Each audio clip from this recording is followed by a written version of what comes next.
This is Where We Live on Connecticut Public Radio. I'm Lucy Nalpathanchel. So how do we know what we hear is real? Disinformation, misinformation has spread widely on social media for several years now. Our country has a president-elect, but even this outcome has been challenged from elected officials, starting with President Trump. This is what he said just a couple days after the election. If you count the legal votes, I easily win. If you count the illegal votes, they can try to steal the election from us. If you count the votes that came in late, we're looking at them very strongly, but a lot of votes came in late. To be clear, there is no evidence of voter fraud that will change the outcome of this election, and several legal challenges by the Trump team have been thrown out. All that being said, there are people who believe the election results are not accurate. Today, Where We Live, we talk about disinformation, misinformation, and how media is manipulated. Do you have questions about this topic? We want to hear from you. You can join us, 888-720-9677. That's 888-720-WMPR. You can also share a comment on our Facebook page and find us on Twitter at Where We Live. Now, coming up, we hear from a Harvard researcher about how the media manipulation casebook that they've come up with teaches us to detect disinformation campaigns. And later, we talk to a media literacy specialist working in a Connecticut high school. But first, joining us on Zoom is Michelle Chula-Lipkin, Executive Director of the National Association for Media Literacy Education. Michelle, welcome back to the show.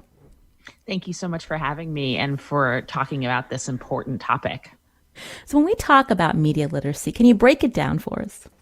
Absolutely. So my organization defines media literacy as the ability to access, analyze, evaluate, create, and act using all forms of communication. So if you think of media literacy as an expanded definition of literacy for the 21st century, that's usually a good way to understand it. That really what we're asking ourselves is, what does it mean to be a literate citizen in the digital world? And media literacy is key. Those skills are really, really important. You've used the analogy about how we break down when we read a book. Can you talk about that when we think about media literacy?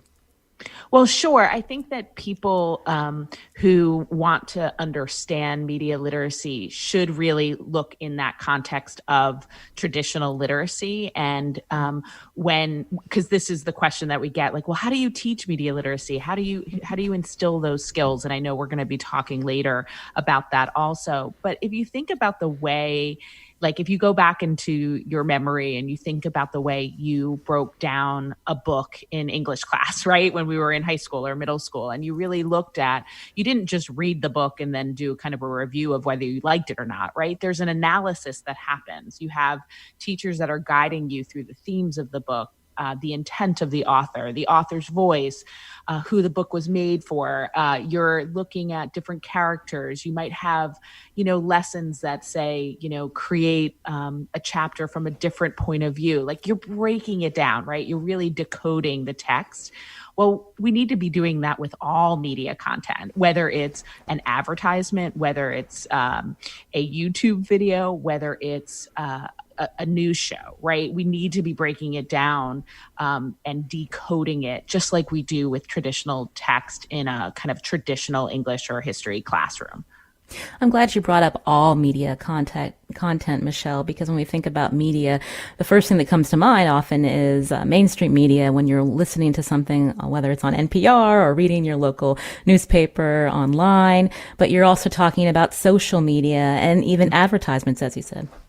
Yeah, absolutely. And I think that is the kind of the challenge right now in the conversation about misinformation and disinformation, which is so vitally important. And even just the way you started the show, and I know we're going to be speaking with Joan Donovan about this, it is really a very kind of difficult time right now for our country and for democracy when we have levels of the government kind of, spewing misinformation and disinformation. And so I don't want to in any way downplay the importance of analyzing misinformation and disinformation.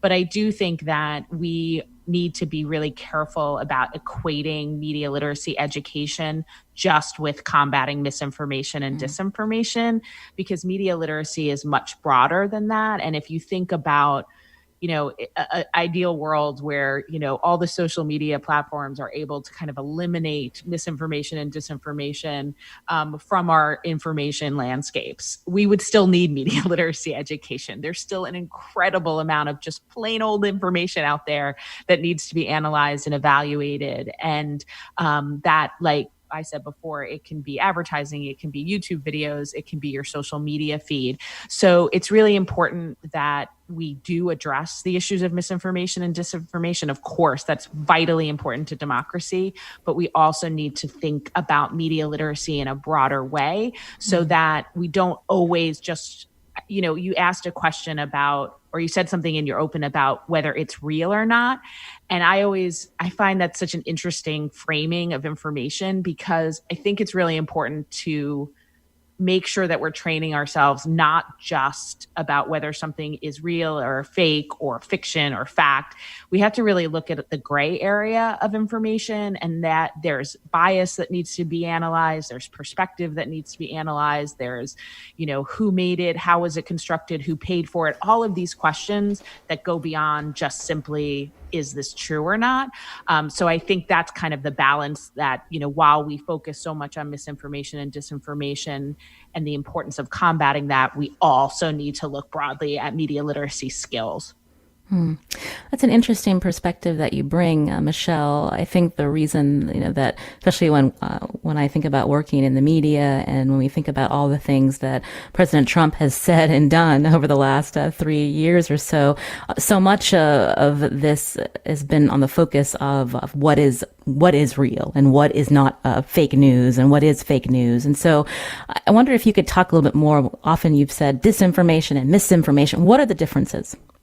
Well, I think, we're going to have a more expertise on the conversation soon. But in general, the easiest term is just to think of the intent of both misinformation and disinformation. And ultimately, the way I describe it is that disinformation has the intent to deceive, when misinformation may be false or accurate information, but not necessarily with the intent to deceive. So misinformation could be as simple as your aunt sharing something about how many vegetables you need to eat a day to avoid COVID, that's misinformation. And her intent is probably to make sure, or to help you not get COVID, but it's not good information. Disinformation is some of the kind of uglier side of information, and where it's really the intent is to deceive and to manipulate. And that's what we see a lot of right now in our political space. Again, you're hearing a show all about media manipulation today on Where We Live. Our guest, Michelle Chula-Lipkins, Executive Director of the National Association for Media Literacy Education. And she's right, coming up, we will be talking to another educator as well about how to talk about media literacy and how to analyze the things that we see and hear every day. You can join our conversation, especially if you have a question related to this topic. The number 888-720-9677. Or find us on Facebook and Twitter at Where We Live. We're dealing with a really important time in our country, Michelle, and often the focus is on news. And I wanted to play a clip from when we think about, again, traditional news sources. It might be your local newspaper or the New York Times or the Washington Post or NPR or WNPR. But we know that a lot of Americans go to other places, including YouTube. And I wanted to play a clip from shock jock Steven Crowder, who has 5 million subscribers. This was a part of his live stream just yesterday, talking about what makes a legal vote. Again, this is a phrase that's been repeated often since Election Day. Here's the excerpt. Somewhere down the line, a court determines what a vote is, meaning what is allowed, what is permissible. Now, you may want that to be 11 million illegal immigrants, fine, but that's not the law. You may want people to be able to vote after 8 p.m. on election. You may want them to be able to vote 2, 3, 4 days later. You may want them to be able to vote in any state that they feel they'd like to vote in. But guess what? That's not the law. And the law is the same law that protects you and ensures that you have a vote, and there's any tally whatsoever to begin with. It just comes down to degree. So if we want to argue that in the future, well, you know what, people should be able to vote 2, 3 days after election day, fine, you can argue that. But that wasn't the law on election day this go around. So, Michelle, I wanted to play that clip as an example of, what people hear and read every day. And so when we take apart this particular statement, how would you advise people listening to this or even to this show, thinking about when you hear something, how do you break it down? Well, that is an amazing question, and also a really, really difficult one in some ways, because what I don't know is the people that are listening to this, where else are they getting their information? What other sources are they getting? So, that would be this is one of the first questions that I always ask people, even in just normal life, when we talk about our political views or our values. I always want to know, where do they get their information?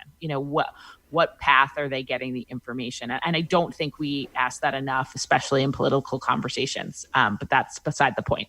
But in a situation like this, if I brought this into a classroom, I would really want to just assess more of who the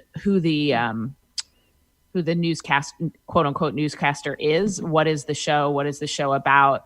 How do they get funding for the show? Is it completely advertising? Who is advertising on the show? I'd really want to break down the source and understand where, if any, expertise this human being has. I think what's really interesting right now is that most of information is just people talking like this. That's really right. Most of information today is just people talking, like the person that you just played me. And that is on the highest level of cable news. Also, there's a lot of shows, just people talking. And we do need to be careful and check whether or not what we're doing in reaction, how are we acting, how are we behaving after we hear this. It's one thing to consume this and just hear someone's point of view, but then to turn it right into fact, I think is the tricky part, right? And that's what we're seeing a lot of, and we need to kind of get to people before they turn it into fact to really do that analysis. It's so hard for me sometimes to hear this kind of talk radio, because it's so clear to me where the agenda or where the perspective is coming from. And I still have a hard time believing, or I still have a hard time surrendering the fact that people just kind of believe what they hear from people that they like to listen to. So I think it's just really about getting people to ask questions and analyze. I do think it's just important to mention again that, in the information landscape, there is so much information out there, and so much of it does not fall into the bucket of misinformation and disinformation, and on the other side, quality journalism. So much of the information out there, the media text out there, is like that audio clip you just sent me, which is why it's so important that we instill media literacy skills in the next generation and to people that are kind of navigating this digital world, because the sheer quantity of information is so overwhelming that we really need to teach the skills to kind of navigate those waters. You can join our conversation, 888-720-9677. Mary's calling from Norwich. Mary, you're on the show. Hi, yes, thanks for having me. So I had a quick question. My husband and I were discussing the election, and we're in our early 30s, so we grew up checking sources, learning about this in school as far as not relying on independent blogs and those types of things. And I just had a question. If I was curious to know if, based on your research, you think that maybe older generations who didn't grow up learning about checking sources in school have a harder time identifying unreliable sites. Well, what's interesting is the research that was done after the 2016 election showed that the over 65-year-old population did the most sharing of misinformation during the election cycle. So I do think that there is something to be said about the generation that really grew up really believing, that newscasters were all reliable, and they all, and there was a trust there in the printed word and in news that, has slowly eroded, but more so people like yourself are just used to checking, right? That wasn't something that kind of was part of the conversation when I know my mother was growing up. With that said, there's been an incredible amount of work being done to support the seniors in developing those skills. And I think it brings up a really good point about how we need to think about education in this age of technology shifts as something that's continuing, because we're always going to see changes in technology. So there's never going to be a point where we can graduate high school or graduate college and feel like, okay, we have all the skills we need to kind of survive in the world till the end of time. No, we need to continue to do kind of professional development of our own, to continue to learn the technologies and to understand the media landscape and how communication systems are changing. And that's where we need community involvement. We need our public broadcasting. We need our public libraries. We need some continuing education for those that are not in formal school, because things are going to continue to change, and we need to make sure that people have the skills. I don't know if that answered your question. I'm happy to clarify anything. You're hearing Michelle Chula Lipkin, Executive Director of the National Association for Media Literacy Education, as we talk about media manipulation, what is disinformation and misinformation here on Where We Live. I'm Lucy Nalpathanchel. Coming up, we talk to a Harvard researcher about an open access digital research platform that can help us understand how disinformation and media manipulation spread. And we want to hear your questions too. 888-720-9677, or find us on Facebook and Twitter at Where We Live.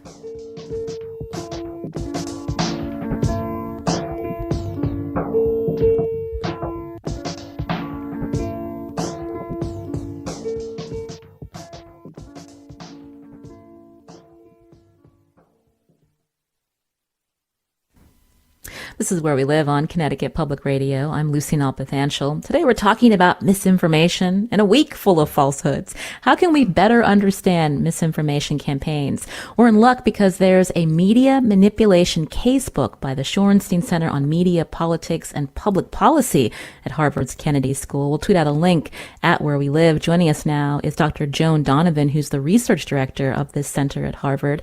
Joan, welcome to our show. Thank you. It's great to be here. So I was really interested to dig into this casebook that you and your colleagues have put together. So when we talk about media manipulation, how do you define that? Yeah, so when we think about it, we split the definition into two separate parts. So we look at media, not necessarily just the news media, but all artifacts of communication. And then we think about manipulation. When we think about that, we're thinking both, are people hiding either who they are or what they're doing, what their intent is for some kind of nefarious reason? Or is it a hoax or a prank, or for the lulz, as we might say, if you're very, very online? And so we look at manipulation from the point of view of what's the intent of using these kinds of tactics. And so, but in terms of media, we don't just look at mainstream media narratives, but we look at all the ephemera of the online world to try to get a sense of what kinds of information are people receiving and what is motivating them to share that manipulated media. So you've come up with a life cycle model of media manipulation to better understand these disinformation campaigns. Can you walk us through those points? Yeah, so when we were trying to think about, well, how do you study lies and hoaxes and grifts scientifically, we wanted to have a method that went beyond just searching for things online, but really understood that media manipulation is only effective if certain kinds of people respond to it and amplify it. So when we're studying a media manipulation campaign, what we're looking for is the origins of the campaign, that is, who online or offline decided that this would be a good idea or this would be persuasive. We look at the way that claims spread online and through the media ecosystem. And then the third point is the most important one, which is we look at who reshares that piece of quote unquote evidence. And so if a politician or a journalist or a celebrity shares, let's say, coronavirus misinformation, then it becomes newsworthy. And potentially it becomes something that platform companies will take action on, like in terms of removing it from their platform or by downranking it in search. And so that's the fourth stage, is if people do pick it up and start circulating it, we will see some kind of mitigation or fact checking even to stop the spread of the manipulated content. And then the last thing we look at is the adaptation by media manipulators. That is, how do they respond to the actions that were taken? Michelle Chula-Lipkin made a good point earlier that when we think about media literacy, we shouldn't just focus on news media. But Joan, because of the moment our country is in right now, I can't help but focus on what has been said since this election. I'm thinking about even the many claims of voter fraud and how we saw Project Veritas sharing this one claim from an Erie County, Pennsylvania postal worker. Can you talk about that example of how something gets shared and then it just blows up? Yeah, so we've seen over the years different political partisan operatives sort of posing as news. And that is tactical as well, in the sense that they definitely have a political agenda, but by framing it as news, they are in some spaces afforded, the protections of the press. And with this claim, you have a postal worker who has come out and said that the postmaster in their area it made them backdate ballots, and said even though the ballots were taken out of the bins on November 4th, that they were going to date all of the ballots with November 3rd. And in doing so, that in their mind constitutes a kind of voter fraud. And so Project Veritas breaking the story as if this whistleblower, this anonymous whistleblower, had uncovered massive voter fraud. I mean, even at the scale of what they're really talking about, we're talking about a couple hundred potentially ballots, not tens of thousands. But even if what played out over the last few days has been really convoluted, there's a big muddying of the waters that's gone on here, where that person recanted their statements to U.S. Postal Service investigators, and then later went back on Project Veritas and claimed that they were forced to recant. And this is all playing out on social media, not necessarily in the view of the mainstream. And so as these allegations gain steam and gain attention online, that has a way of forcing a conversation in the mainstream media about voter fraud on the terms of this very unsteady evidence. And so we want to understand as researchers, well, how do media agendas get set? And then what is the role that social media is playing in terms of what Molly Souters, another researcher, would call the illicit aura of information, which is to say that when people are being told that information is being withheld from them, that can be a powerful motivating factor in them seeking out these claims. And that tends to drive the sharing of disinformation because people think that it's being suppressed in some way. I was thinking also when you have high-profile legislators, lawmakers like Senator Lindsey Graham pointing to this particular claim from this postal worker in Pennsylvania, it then tends to feed into this cycle that you're talking about, where it becomes a news story. Exactly. And we'll see, there was a great article in NBC yesterday by Brandy Zadronsny that pointed out that there's at least 20 different campaigns going on to get people to believe that massive voter fraud took place. And so if you're a researcher of misinformation or disinformation in this moment, you're seeing a lot of things being volleyed in the air that only a few of these narratives are going to be picked up by newsworthy individuals. I think the other thing that we're experiencing right now, though, is a factionalized discourse amongst Republicans. And so it'll be interesting to see over the next few weeks as Trump's legal challenges occur, who steps up and supports these claims of massive voter fraud, and those that say, let's get on with it. There's an election in Georgia that needs our attention. You're hearing Dr. Joan Donovan, Research Director of the Shorenstein Center on Media, Politics, and Public Policy at Harvard University. She and her colleagues have created a media manipulation casebook as we talk about media manipulation and disinformation. You can join our conversation, 888-720-9677, or find us on Facebook and Twitter at Where We Live. Ellen's calling in from Newington. Ellen, you're on the show. Hi. I am a former journalist, media person with a master's in communication. And one of the things I learned years and years ago was check your facts before it goes out.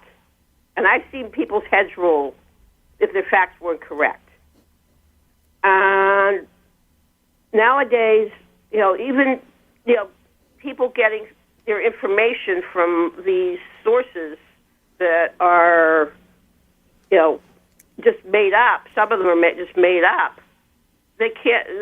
People don't realize this, and they don't check their facts. I've told people who've sent me things that I knew were wrong.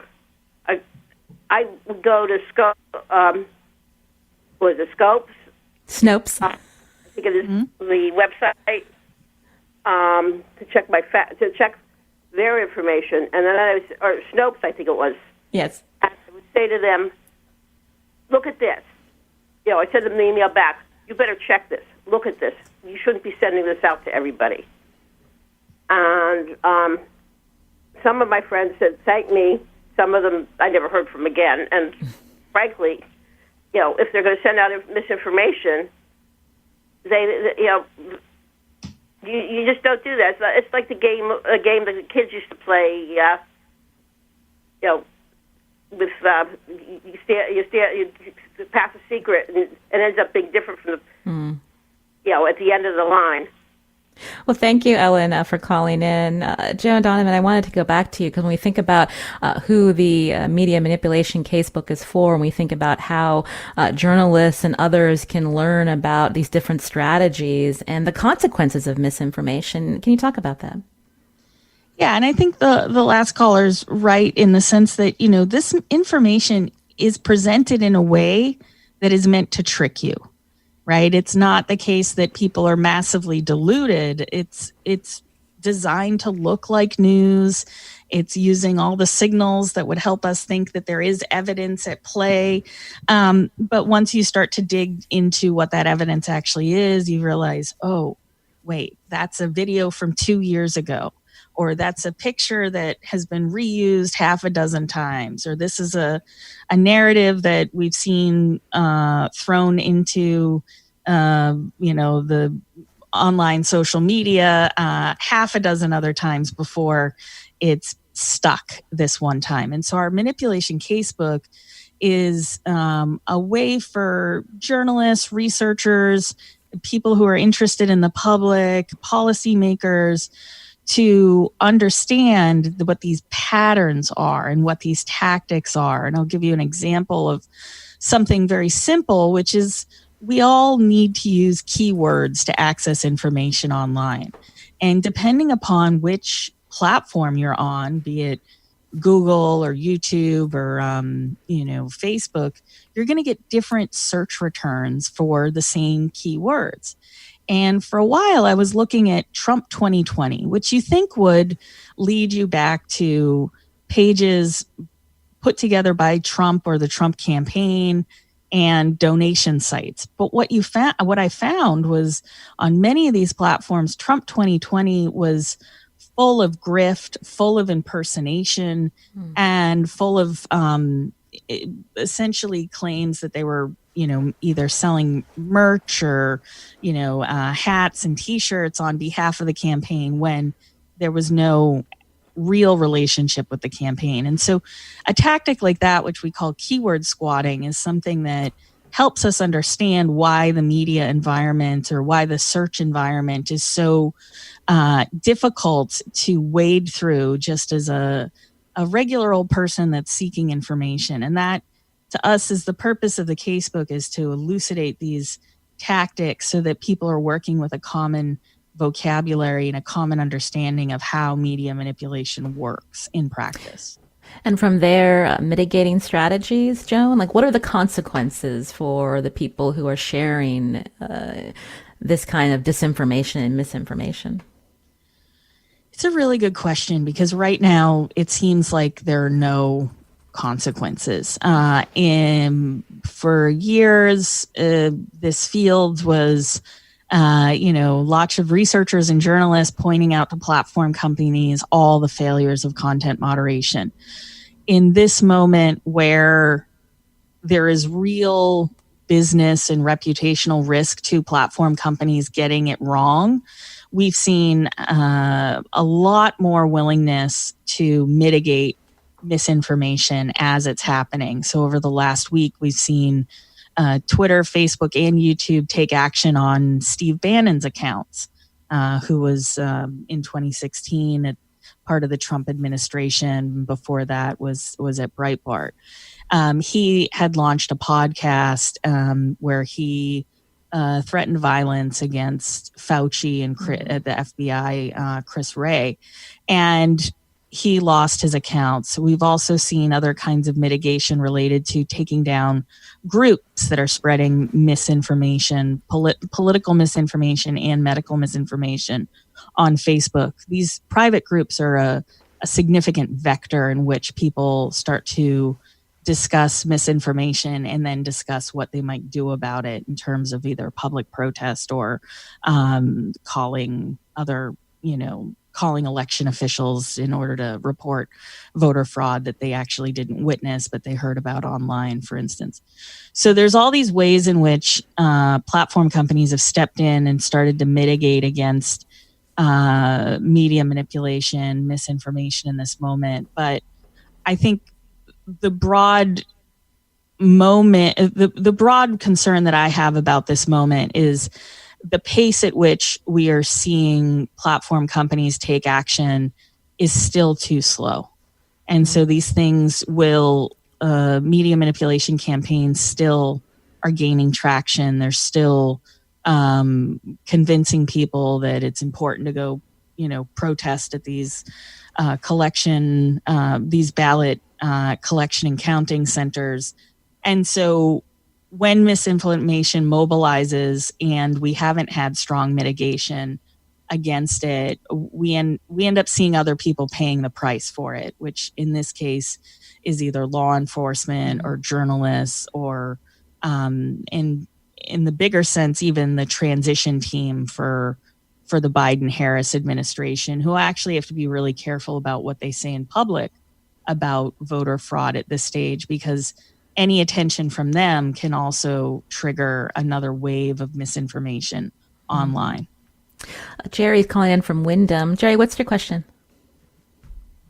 My question is, we talk about media manipulation for nefarious purposes, but isn't any claim made in the media also considered to be manipulation? So if we're talking about climate change and trying to get that point across to someone, wouldn't that be considered manipulation to get someone to fall in with your idea? Joan, what are your thoughts? I would call that maybe like in a rosier light, persuasive communication, but we have a serious problem with accuracy online. Or getting at facts. And nowhere is this clear in the preponderance of medical misinformation going around about, especially about the coronavirus. Now, the job of media in terms of news is to provide accurate information. And that means framing and contextualizing evidence in a way that the public understands and then can either take action on or not. When it comes to reporting on masks, for instance, there were a few things that happened early on in this year that were really unfortunate around public understanding of what wearing masks was going to do for you and for others. That became such a hyper politicized point that it became difficult for the media to talk about it in terms of the science, which was evolving, and people were then starting, the CDC and others were starting to realize how important masks are to the prevention of coronavirus. But that became a political opportunity where politicians were weighing in as if they were some kind of expert. And so I would say that the media has to think about the way in which they position information. And to Michelle's point earlier, they have to actually do the media literacy part of it as well by saying, this is how we know what we know, and this is why you should change your behavior in this way, which is, in this case, to wear a mask. That to me doesn't necessarily have manipulation at the heart of it in terms of are they trying to advance any particular political end, or are they trying to make money by doing so? No, in this sense, we have to think about how are people getting access to accurate information, and then what kind of behaviors are they changing based on that information. So I wouldn't say that all media is necessarily, quote unquote, manipulated. But to Michelle's point, we do want to understand more about where we get our information, how we get it, and then how it influences our behavior. This media manipulation casebook that Joan and her colleagues have created, again, we're going to tweet it out at Where We Live. It really breaks down, I believe, 14 case studies of how these campaigns have spread, and it's a really interesting read. Joan Donovan, thank you so much for coming on the show. We really appreciate it. Thanks. It's great to talk to somebody other than my coworkers. It's been fun. Thank you, Joan. Now, Michelle Chula-Lipkin's still with us, and we're going to talk to a high school media literacy educator as well just after the break. You can join us too. You can find us on Facebook and Twitter at Where We Live.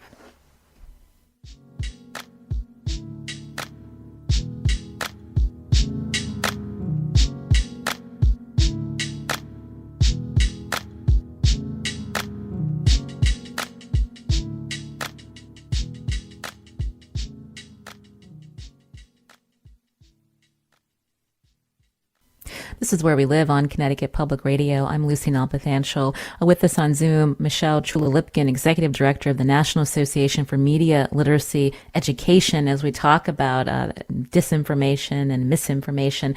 Doris is calling in from Southbury. Doris, welcome to the show. What did you want to share? I have a comment. It seems like in these particular times that we live in, it doesn't really matter how much the truth is unveiled and how many times you hear it. It seems like what it all boils down to is what the viewer or the listener wants to believe. You can tell them, I don't know how many times, this is what it is, and still people choose to already have made up their minds, and they're going to believe what they want to believe, whether it's the truth or some disinformation. Good point, Doris. I think that many of us, when we talk to even family members about the different viewpoints that we have, and how do you convince people of what you believe, and maybe they don't want to believe the things that you're saying, and vice versa. And so, Michelle, how do you respond to our caller? Well, you just explained confirmation bias, which is, a really big part of the media literacy conversation over the last several years, certainly since the 2016 election. And it's a really, really important point. And I think what I want to add to that point is that we can't ignore that we are getting a lot of information, or we're starting with the social media platforms. So we're going on these platforms and we need to address the algorithm, because what happens is we see more of what we want to see, right? So our confirmation bias is constantly, fed. And that is something that I think we really need to take a look at. It's really interesting what the platforms are doing with content moderation.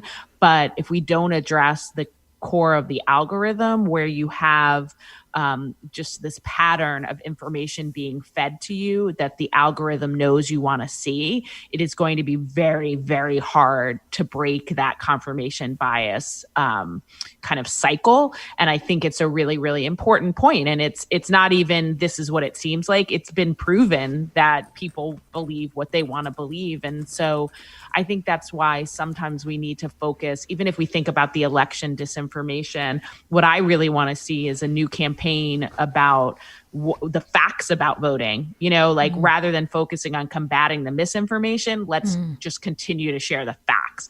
And I think that it's a challenge. So I appreciate you bringing up confirmation bias, because I don't think we can really talk about this without bringing that up.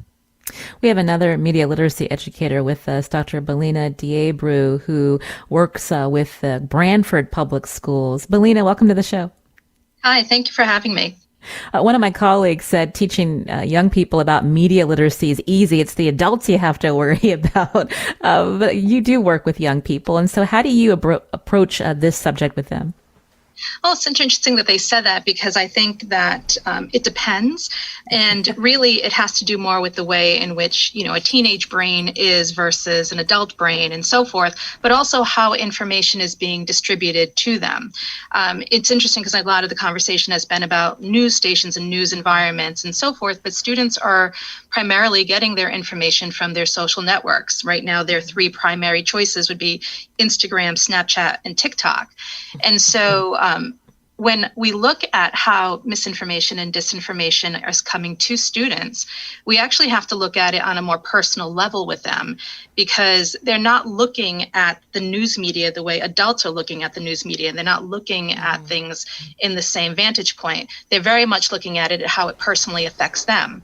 So talking to them about things like how rumors get started and taking that to a level that's very personal, because they understand that, because they're in these social environments, changes the way in which they engage with the media in and of itself, and then having wider conversations about what's not true and what is true, and then taking that to a different level in terms of different curriculum areas.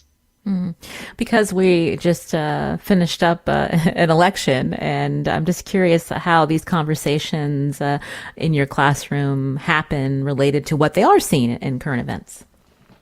Well, honestly, this is a different year. We're not in a traditional school year. And so I would say in a typical year, we build a classroom to have discourse, to have engaged conversations, to have conversations where, we can have disagreement and also agreement, and also teach about how to listen. One of the things that I find incredibly problematic right now is that as a society, we don't listen to each other. There's a lot of noise. And I think part of media literacy education right now for teaching students is to see beyond the noise, and to see that the noise even exists so that you can get to information. We certainly teach how to engage with materials, how to look for bias, how to access information, how to analyze information. And through various curriculum areas, that is available to them. Certainly when we look at stats and polls, we can look at math and how that has an impact in how we perceive information. Or when we're looking at things like, the pandemic right now, or looking at how people perceive information about COVID, we have science classrooms that are engaged in that. Our English classrooms certainly engage in topics about power and disengagement through the literature that they're reading. And our social studies classrooms certainly have our civics component. And really, our library media specialists, who I think have for the longest time been doing this work, have been sort of the backbone and the back piece of all of this, who have always talked about information and how information is is used and not used well within classrooms and outside of classrooms.